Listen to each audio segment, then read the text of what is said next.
All right, take it from a guy who was out a little while this summer. I've concluded that trust is a very big issue in this election year.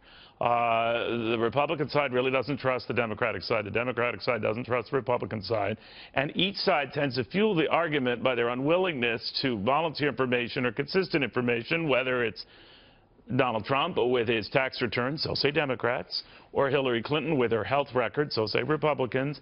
Enter Bishop T.D. Jakes, of course, famous as the host of the T.D. Jakes Show, multiple bestseller, to try to get everybody on the same page, the same trustworthy page. Bishop, it's always great to have you. Thank you, Neil. Pleasure to be with you. What is the problem we have? I mean, there's inherent distrust. Hillary Clinton must be hiding something, Bishop, because the story changes on her health. You know, Democrats say Donald Trump is the inability to produce tax returns or the refusal to. So neither side trusts the other. Neither side broaches agreement with the other. It's out of control. You know, it is out of control, but the thing about it is I think that the American people have had enough time to listen at both candidates discuss their issues and heard the contradictions to the discussion to the point that people have made their minds up as it relates to trusting them for overall honesty on one side or the other. Where I think that we're really fragmented is we don't know what to trust, not just who, but what, because we've spent so much time talking about the personalities and not really delved into the policies.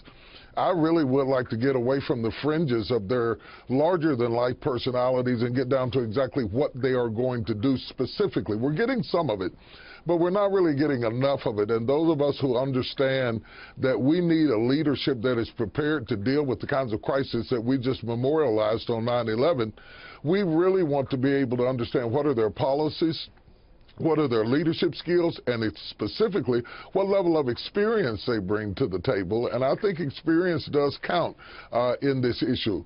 Do you ever wonder, though, as a man of God, when you hear this, and both candidates are very good at this, avoiding direct or specific answers or to speak in broad generalities, or if it's an unpleasant issue, not to bring it up at all, whether it's Hillary Clinton with her health records or Donald Trump and his business dealings, that you just take it as a given that they're not going to volunteer that the stories are going to be inconsistent, and then you move on to say, all right, they're human.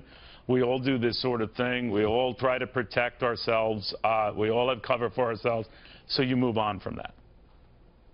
You know, I'm frustrated like everyone else is in the whole process of being able to really nail down into something specific. But all bets are off the table with this election because this is not just about politics. It's really about two different nations, two different languages trying to communicate. From my view, Donald Trump speaks from a corporate level, a business level. He approaches politics as if it were an acquisition of a piece of property. And he has a different rule book from Hillary Clinton, who approaches it like a politician, and they are two different rule books. And I think it has thrown all of us off in trying to figure out how do we really handle the nuances of this very unique situation that I can't remember, at least in my lifetime, in the history of this country, where we cannot go back and look at how, say, for instance, Donald Trump has voted as a senator or in the past through the political system. We have to go and look at his record as a business person because we have nothing else to go on.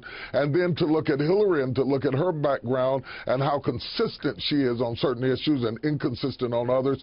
It's really just a quagmire from which we are in a very unique situation. And I think the American people are quite disturbed on both sides of the political spectrum. Well, you know what they have, and you've heard this before, Bishop, where people are going to choose the lesser of the evils, or holding their nose, I don't flip over either, but I dislike this person less. Having said that, who do you trust the least? That's a really hard question to answer, and even if I knew the answer, which I'm not sure in my own mind that I really do, I wouldn't divulge it in this setting, because what I try to do with my congregants and those who follow us is encourage them to vote without influencing how they vote. So that's your very savvy way, Bishop, of not answering my question. I deeply admire that. Now, in the new show, but in the new show, are you gonna dive in and say, all right, here's who I support, here's who I like? Well, no, I'm not going to do that. But in the new show, I'm going to draw our attention away from the people, down from the politicians, down to the people who are suffering in our cities and in our communities, who are not really getting the help they need. In the new show, I want to deal with the unrest that is burgeoning up out of these inner cities and out of our neighborhoods as people are struggling to make ends meet. And what are we going to do with jobs? How is it affecting marriages? How is it affecting our families and our understanding of love and community and well-being? All right. So I think you're going to mention politics, and I think you're going to announce on your show who you're supporting for president. You're just not going to announce it here. Not going to happen, Neil. All right. I'll get you. Maybe. We'll see. I'm going to get you in a weak moment. Watch the show. All right, I will. Watch the show. Bishop T.D. Jakes, the T.D. Jakes show. He's a powerful guy. If you ever shake his hand, he could break it. That's how powerful he is. Bishop, thank you very much. Good seeing you again. Thanks for having me, Neil. Take care of yourself. All right, you too.